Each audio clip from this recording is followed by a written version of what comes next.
Almost a week after this last Wurstfest, the facility caught on fire and the food hall was destroyed. We live nearby, so I was able to capture some footage from my apartment. A lot has happened since November, and I thought I'd make a little update video.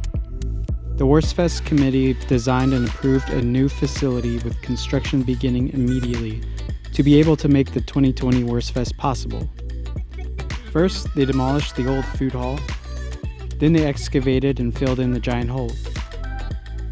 Yesterday, I filmed them repairing the roof structure of the most iconic building on site called Wurst Hall. I'll create another update video this summer to show progress as they begin building the new food hall structures.